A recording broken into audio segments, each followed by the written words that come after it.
naman sinasabi sa 19 na dalawang pagpasok. Basahin natin uli yung 19 mismo sa Biblia, kapatid na Daniel. Ako ang pintuan. Ang sino mang taong pumasok sa akin ay siya'y maliligtas at papasok at lalabas at makasusumpong ng pastulan. Paano mo sasabing dalawa ang pagpasok dyan? Pinakita mo na ako ang pintuan. Ang sino mang pumasok sa akin, siya'y maliligtas. Papasok at magpapatuloy. Sa pagkakatranslate dito, lalabas eh. Mas tama yung papasok at magpapatuloy. O kung merong meron nga yung disponible. Merong available na salin na ganun ang pagkakatranslate. Meron ka ba dyan? Kasi ang dapat dyan, ako ang pintuan. Sino mang pumasok sa akin, siya'y maliligtas. Papasok at magpapatuloy. No? Pagpasok mo kay Kristo, magpapatuloy ka. Makakasumpong ka ng pastulan. Ayun. So, pagpasok mo kay Kristo, pag nagpatuloy ka, hindi ka lalabas sa Kanya, ay makakasumpong ka ng pastulan. Yung pastulan, spiritual na pastulan yon. Mabubusog ka sa aral ni Kristo pag nakapasok sa Kanya. Spiritual kasi yan eh. Hindi naman yan literal na parang pastulan na tabi ng bundok na punong-puno ng mga damo. Hindi ganon. Ang Kristo, spiritual na pinto. Ang mga tupa naman, spiritual yan, tao yan. Yung kahulugan ng tupa, mga tao yan. Kayong mga tupa ko ay mga tao. Tupa sa aking pastulan. Nasa Ezekiel. Basahin natin ng 34-31. At kayong mga tupa ko na mga tupa sa aking pastulan ay mga tao. At ako'y inyong Diyos, sabi ng Panginoong Diyos. Spiritual meaning ng tupa, mga tao, taong sa Diyos. Si Kristo ang pintuan, papasok ka sa Kanya, at kung magpapatuloy ka, makakasumpong ka ng pastulan. Kaya, papasok at magpapatuloy. Yun ang dapat na pagkakatranslate. Kasi kung ibabatay mo sa original Greek word na ginamit, exergomai, na magpapatuloy, will go forth, will proceed. Ngayon, bakit ko sinasabi ito, mga kapatid? Ano kinalaman nito sa tanong ni kapatid na Peter?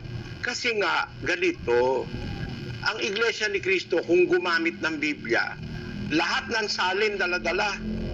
Kahit na wala sa original yung isinalin doon, kahit yun ay paraphrase lang. Kasi may mga salin, hindi kasing eksakto ng mga manuscripts eh. May mga salin, tinatawag na yung paraphrase version. Pinapalitan yung salita na original para mas madali daw maintindihan, pinapalitan ng translator, which is against God's will. Kasi hindi mo dapat palitan yung gaya ng saksi ni Jehovah. Ang nakalagay sa Biblia iglesia, ecclesia sa Greek. Papalitan mo naman ng kongregasyon. Sino ka para palitan mo yung ginamit mismo na salita ng Panginoon Kristo? Nung sabihin niya yung iglesia, galing sa Ama yung salitang iglesia. No? Ecclesia in Greek. May palitan ba naman ng saksi ni Jehovah ng congregation? Mali. Hindi ganun ang pananaw ko sa Biblia. Kung ano yung talagang sinabi, yun ang dapat mong ilagay.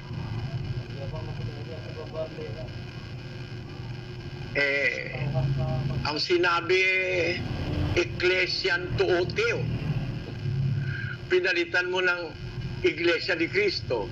Yung Ecclesian Tuoteo, ibig sabihin nun, Iglesia ng Diyos. Palitan ba naman ng Iglesia ni Cristo para kumapit sa kanila? Pero ang totoo, kung ating pag-uusapan ito, ang talagang iglesia dapat tinatawag sa pangalan ng Diyos o ng may-ari. Kasi doon sa 3:4 ng Hebreo, ang sabi ng Apostol Pablo, sapagkat ang bawat bahay ay may nagtayo, datapwat ang nagtayo ng lahat ng mga bagay ay ang Diyos. Ang nagtayo, ang gumawa, lumikha, ang nagpundar ng lahat ng bagay ay ang Diyos. Ano ang katwiran ng Diyos? Pag siya gumawa, siya lumikha, siya nagtayo, saan mo dapat tawagin? 43:7 ng Isaiah, sabi ng Panginoon. Bawat tinatawag sa aking pangalan ay yaong aking nilikha, ay sa aking kaluwalhatian. Yaong aking inanyuan, oo, yaong aking ginawa. Kaya sa tawag pa lang, makikita mo kung totoo eh. Kasi sabi ng Diyos na may-ari, siya nagtayo ng lahat ng bagay, siya gumawa, siya ang etc. Bawat tinatawag sa aking pangalan at yaong aking nilikha ay sa aking kaluwalhatian.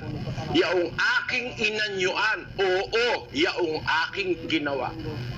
Eh ang iglesia, Diyos ang nagtayo niyan eh. Kinasangkapan lang si Kristo, isinugo sa lupa para ideklara yung kalooban ng Ama na itatayo niya ang kanyang iglesia. Kaya, nung matayo, tama ang pangalan, sinulat ng mga apostol, sa 11 talata ng Biblia, Iglesia ng Diyos. No? Eh, nakakuha si Manalo ng lamsa. Mali pa. Eh, yun ang masama na papalitan mo yung nasa Biblia ng kung ano gusto mong ipalit. Na kagaya ng ginagawa ng ibang nagtatranslate at ng ibang gumagamit ng mga itinranslate.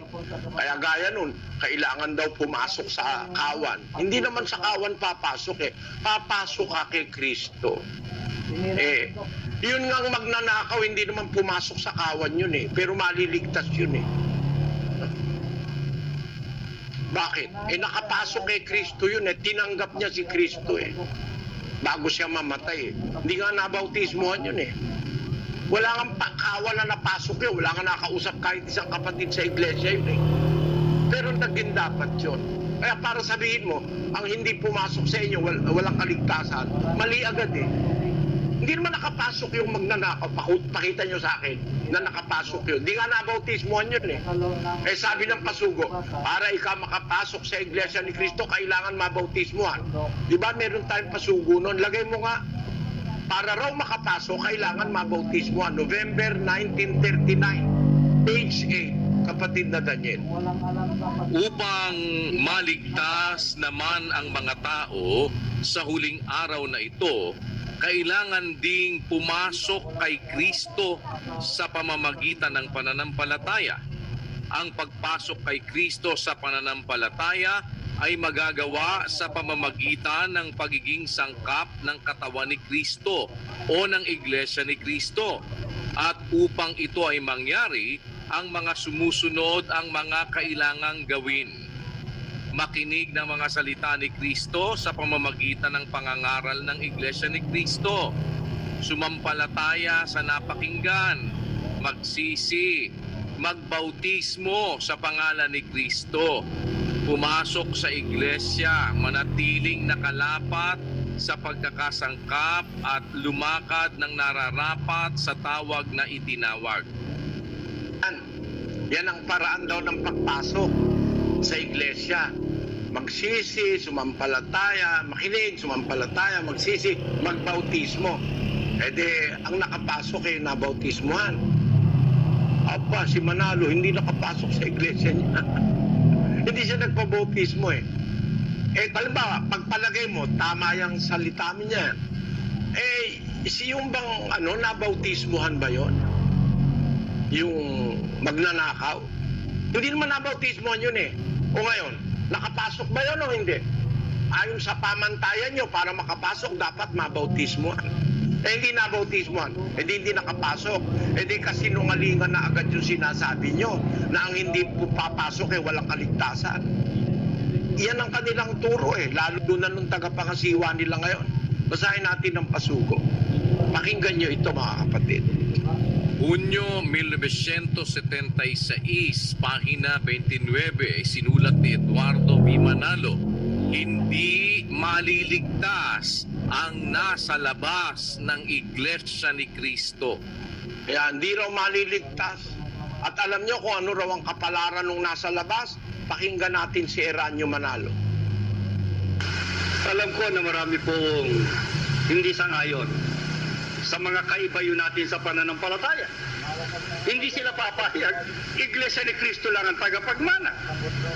Hindi sila papayag, tayo lang ang tinubos. Pero mga kapatid, may katubusan ho ba sa labas? Kaya hindi pwede magmana nasa labas ng iglesia. Paano ka pa mamanahin sentensyado ka sa apoy. Pag nasa labas ka pala ng iglesia nila, sentensyado ka na sa apoy. Aba, edi sentensyado ba sa apoy yung magnanakaw sa krus? Aba, hindi. Mali. Bakit? Hindi nga nabautismoan yun eh. Hindi nga yun nakasama sa kawan eh. Nasa krus niya, magkasama sila ni Kristo eh. Hindi nabautismoan eh, para ikaw mapasok at maligtas ka, mabautismoan ka. Hindi nabautismoan. Di wala kang kaligtasan. Kaya walang kaligtasan ang nasa labas dahil hindi nabautismoan. Mali agad. Bakit? Merong nasa labas, hindi nabautismoan pero naligtas eh. Yung magnanakaw sa krus. At marami pang iba. Basahin natin ang 2:13 ng Roma. Pakinggan nyo. Sapagkat hindi ang mga tagapakinig ng kautusan ang siyang mga ganap sa harapan ng Diyos, kundi ang nangagsisitalima sa kautusan ay aariing mga ganap. Pakinggan mo po ito, kapatid na kapatid na Peter. Hindi yung tagapakinig ng kautusan ang siyang ganap, kundi yung nagsisitalima sa kautusan ang aariing ganap. Narinig mo kautusan, buong buo. Narinig mo ebanghelyo, buong buo. Hindi mo naman tinalima, hindi ka ganap, hindi ka maliligtas. Pero ang sabi, ang inaaring ganap, yung nagsisitalima sa kautusan. Yung bang nagsisitalima sa kautusan, lahat ba yun nakarinig? Basahin natin ang 14, kasunod na talata, kapatid na Daniel. Sapagkat kung ang mga hentil na walang kautusan sa katutubo ay nagsisigawa ng mga bagay ng kautusan, ang mga ito na walang kautusan ay siyang kautusan sa kanilang sarili. Kita nyo? Hindi lang pala yung nabautismohan ng maliligtas eh. Bakit? Kasi yung hindi naman yung tagapakinig ng kautusan ng aariing ganap o maliligtas, kundi yung tumatalima sa kautusan. Ano ibig sabihin ni Pablo? Merong mga hintil hindi nakarinig ng kautusan. Kung gumagawa naman ng bagay ng kautusan, ito'y aariing ganap. Ang liwanag nun, no? Hindi yung nakikinig ang aariing ganap o maliligtas, kundi yung tumutupad. Kung tumutupad ka, kahit hindi mo naman narinig, tinutupad mo sa katutubo, tinutupad mo, ikaw ang aariing ganap. Higit kaysa doon sa nakikinig, hindi naaring ganap dahil hindi tinutupad. Kaya sabi niya, hindi ang tagapakinig ng kautusan ang aariing ganap sa harap ng Diyos, kundi ang nagsisitalima sa kautusan ay aariing ganap, sapagkat kung ang mga hintil na walang kautusan sa katutubo ay nagsisigawa ng mga bagay ng kautusan. Ang mga ito na walang kautusan, siyang kautusan sa kanilang sarili. Kapatid na Peter, pakinggan mo po ako. Halimbawa, yung tatay ni Manalo, yung nanay niya, wala pang, palagay natin, totoo yung inyo. Yung tatay ni Manalo, yung nanay niya, yung lola niya, yung lelang niya, hindi pa nakatayo ang iglesia niyo na totoo. Gumagawa naman ng mabuti. Yung kabutihang nasa kautusan. Hindi naman nangangalo niya yung lolo niya. Hindi naman nangangalo niya yung lola niya. Hindi naman ang aagrabyado. Hindi naman pumapatay ng tao. Mabuti namang makisama sa kapwa.